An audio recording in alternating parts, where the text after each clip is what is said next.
Hello everyone, welcome to Khushbu's Art Walks. Today's video is about how to make a customized freeze magnet on the MDF board. Here I am using heart-shaped MDF board. Here I am applying chalk paint, white chalk paint as a first layer.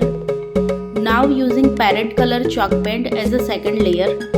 If you like my tutorial videos, kindly do like, share and subscribe my channel, which is Khushbu's Art Box.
Thanks for watching.